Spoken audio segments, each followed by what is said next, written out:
दिल्ली की सियासी गलियारों से उठी विरोध की चिंगारी अब उत्तर प्रदेश के दरवाजे पर दस्तक दे रही है। एक तरफ जहां दिल्ली की राजनीति में आरक्षण, यूजीसी विवाद और पेपर लीक जैसे मुद्दे को लेकर अमित शाह के इस्तीफे की मांग को लेकर विपक्ष सड़कों पर है, वहीं उत्तर प्रदेश की राजधानी लखनऊ में एक अलग ही राजनीतिक महाभारत का मंच सज चुका है। उत्तर प्रदेश विधानसभा के मानसून सत्र के आगाज के साथ ही सूबे की सियासत का पारा अपने सबसे चरम पर पहुंच गया है। लेकिन इस पूरे घमासान के बीच सबसे बड़ा सवाल यह है कि क्या राष्ट्रीय स्तर पर बैकफुट पर दिख रही भारतीय जनता पार्टी के लिए योगी आदित्यनाथ एक बार फिर संकट मोचक बनकर उभरेंगे। हालिया घटनाक्रम ने देश की राजनीति को दो ध्रुवों में बांट दिया है। जम्मू कश्मीर में टारगेट किलिंग की घटनाओं के बाद उत्तर प्रदेश को हाई अलर्ट पर रख दिया गया है। लखनऊ के अति संवेदनशील इलाकों से लेकर कांवड़ मार्गों तक सुरक्षा व्यवस्था की पुख्ता व्यवस्था कर दी गई है।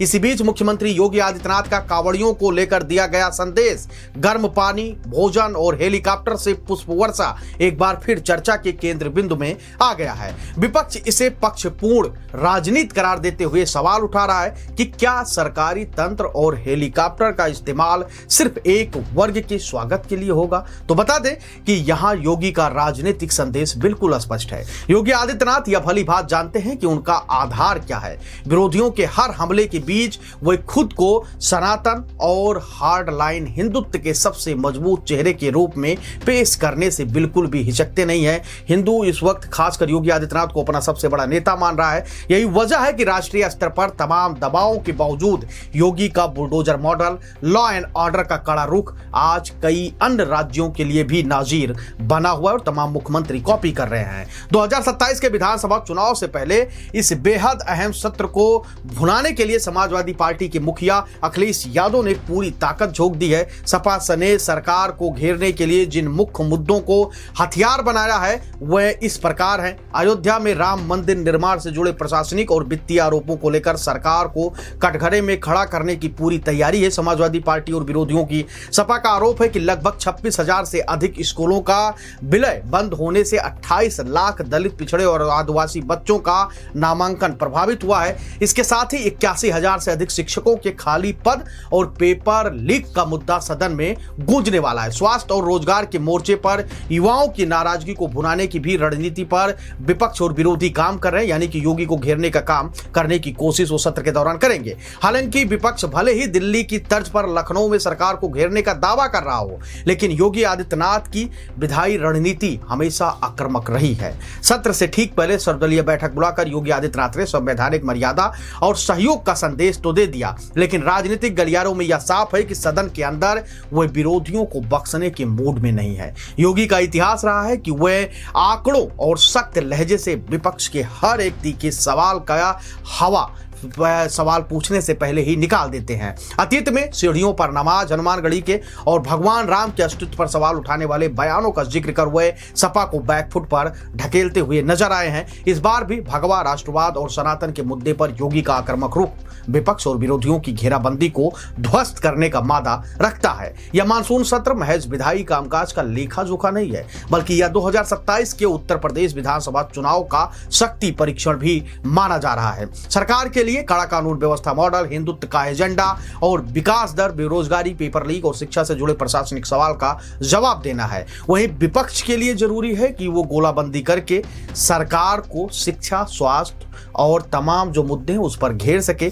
इसके अलावा योगी की आक्रामक भाषण शैली और हिंदुत्व के ध्रुवीकरण की कार्ड को भी खोजना अखिलेश यादव और विपक्ष की सबसे बड़ा काम होगा। राजनीतिक सूत्र कहते हैं कि मोदी शाह की काट भले ही विपक्ष कुछ हद तक पा जाए, लेकिन योगी की काट आज भी विपक्ष के पास नहीं है। वजह साफ है, योगी आदित्यनाथ हमेशा से अपने विरोधियों पर खुलकर बैटिंग करते हैं। एक समय जब ऐसा लगा कि अखिलेश यादव, चंद्रशेखर आजाद, रावण, केजरीवाल, संजय सिंह आदि कई नेता बीजेपी, आरएसएस, विश्व हिंदू परिषद को राम मंदिर में दान चोरी वाले मुद्दे पर घेर लिए हैं, बीजेपी फंस गई है, तब योगी आदित्यनाथ की एंट्री होती है और एक ही झटके में विरोधियों की सारी बंधनों को, सारी चीजों को तोड़कर वो रख देते हैं। राजनीतिक सूत्र कहते हैं अगर योगी सही मौके पर विपक्ष और विरोधियों पर हावी ना होते, उनके सवालों का जवाब नहीं दिए होते चुन चुनकर, तो बीजेपी की स्थिति 27 और 29 दोनों में खराब हो सकती थी। लेकिन योगी आदित्यनाथ फ्रंट पर जिस प्रकार से बैटिंग किए, उसने सबको सहमति दे दी।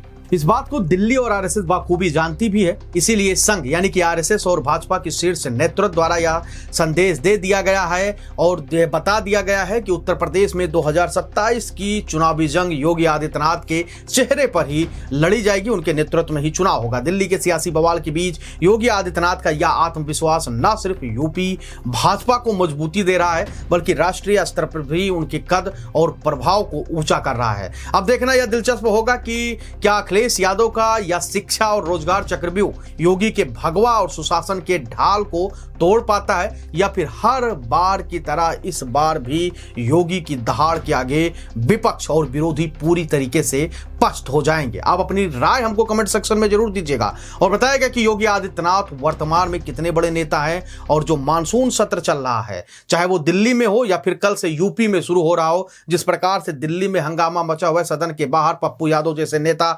भगवा का अपमान कर रहे हैं, अखिलेश यादव तमाम जो विपक्ष के नेता हैं वो लगातार सनातन धर्म और भगवा पहनकर अपमान उड़ाते हुए, मजाक उड़ाते हुए नजर आ रहे हैं। क्या उस तरीके का माहौल अगर यूपी में नजर आए तो योगी आदित्यनाथ किस प्रकार से जवाब देंगे? आपको क्या कुछ लगता है इस खबर को लेकर? आप अपनी राय हमें कमेंट सेक्शन में जरूर बताइएगा। धन्यवाद।